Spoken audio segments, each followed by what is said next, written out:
RH52 Edniel Parosa. Kami in Edniel! Regular din ang rotation and resupply ng Armed Forces of the Philippines sa Likas Island sa West Philippine Sea, kung saan nakaposte ang isang naval detachment.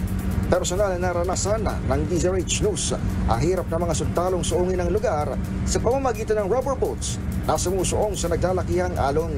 Pero pagsampa sa isla, kita ang malaparaisong ganda nito. Mula kanina doon sa BRP Andres Bonifacio ay nandito tayo ngayon sa Likas Island. Isa dito sa may siyam na maritime features na okupado ng Pilipinas sa bahagi ng West Philippine Sea. Kung papansin nyo, napakaganda ng beach dito. Puting-puti yung buhangin, napakalinaw ng tubig. Isa lamang doon sa napakaraming mga likas na yaman na talaga namang pag nakita mo at experience mo ay mapapasabi ka na atin nga ito.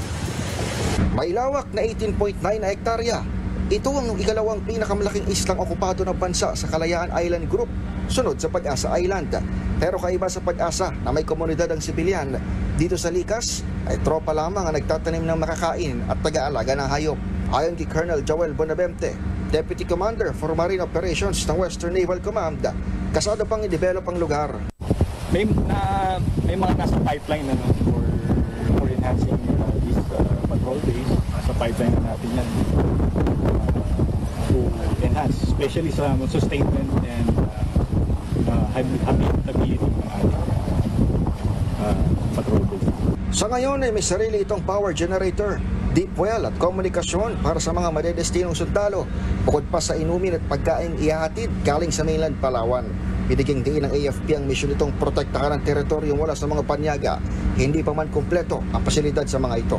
First, ang challenges ng ating mga tropa dito, yung isolation. Basically, napakaganda ng isla, but yung damdamin nila, being away from their families. Ito sa Edniel Parosa, nag-uulat para sa DZRH. Una sa Pilipinas, una sa Pilipino.